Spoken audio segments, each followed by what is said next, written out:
Hi అండి. Welcome to my channel Shri Sivaganga 369. Shivaratri రోజున స్వామివారికి ఈ విధంగా దిబ్బెమైతే వెలిగిస్తారని మీకైతే తెలుసా? ఈ విధంగా శివరాత్రి రోజు వెలిగిస్తే చాలా మంచిదంటండి. ఈ వీడియో కనుక నచ్చితే మీకు ఖచ్చితంగా లైక్ చేసి, షేర్ చేసి, సబ్స్క్రైబ్ చేసుకోండి.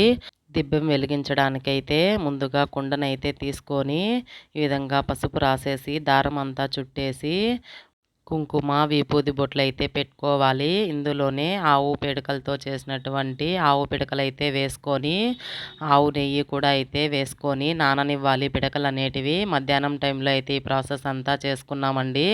తర్వాత ఈ విధంగా స్వామి అయితే మా వారికి అయితే దిబ్బెం అయితే ఎత్తమని చెప్తూ ఉన్నారు. ఒక 5 మంది ముత్తైదువులు అయితే ఈ విధంగా దిబ్బెం తీసుకొని తల మీద అయితే పెట్టాలి. ఇప్పుడు ఈ దిబ్బెం అయితే ధ్వజస్తంభం దగ్గర అయితే వెలిగించుతామండి. చూసేయండి మీరు కూడా.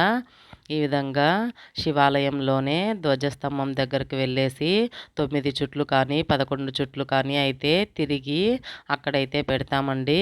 ఇప్పుడు ఇందులో కర్పూరం అయితే వెలిగించుకొని శివనామస్మరణతో అయితే చుట్టూ కూడా అయితే తిరగాలి. చూడండి ఇప్పుడైతే ఇక్కడ ముందుగా స్వామికి టెంకాయ అయితే కొట్టుకోవాలి. తర్వాత కర్పూరం అయితే వెలిగిస్తారు ఐవోరైతే. ఇక్కడైతే మనము ఈ చుట్టూ తిరిగేటప్పుడైతే స్వామికి దారం అయితే చుడతామండి. ఇక్కడ ధ్వజస్తంభం చుట్టూ కూడాను 9 చుట్లు కానీ 11 చుట్లు కానీ అయితే ముందుగా ఇక్కడైతే మా అక్క అయితే వాటర్ అయితే వదులుతూ ఉంది. తర్వాత నేనైతే ఇక్కడ దారం అయితే చుట్టానండి.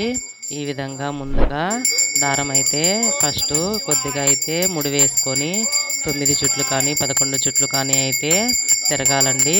ఆ దారం కూడా లాస్ట్లో అక్కడే పెట్టేసేయాలి.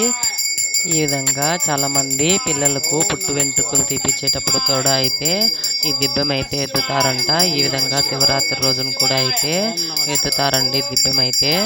వీడియోనైతే చూసేయండి.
తీసుకొని మన స్వామి పెట్టేద్దాం. దగ్గరికి రా, దగ్గరికి రా.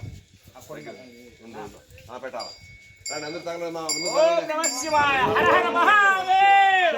ఓం శంకర. హర హర మహాదేవ్. ఓం శంకర. హర హర మహాదేవ్. ఓం శంకర. హర హర మహాదేవ్. ఓం శంకర. హర హర మహాదేవ్. ఓం శంకర. హర హర మహాదేవ్. ఓం శంకర. హర హర మహాదేవ్. ఓం శంకర. హర హర మహాదేవ్. ఓం శంకర. హర హర మహాదేవ్. ఓం శంకర. హర హర మహాదేవ్. ఓం శంకర. హర హర మహాదేవ్. ఓం శంకర. హర హర మహాదేవ్. ఓం శంకర. హర హర మహాదేవ్. ఓం శంకర. హర హర మహాదేవ్. ఓం శంకర. హర హర మహాదేవ్. హర హర మహాదేవ్. ఒక్కొక్కరు ఒక్కొక్కటి వేయాలి. అది మా ఆనవాసి.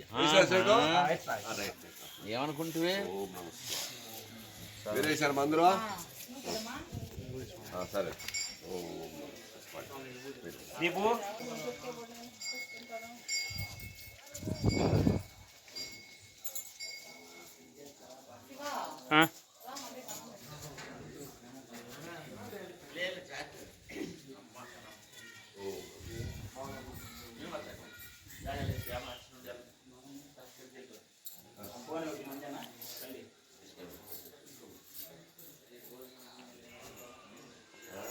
బాగా వీడేది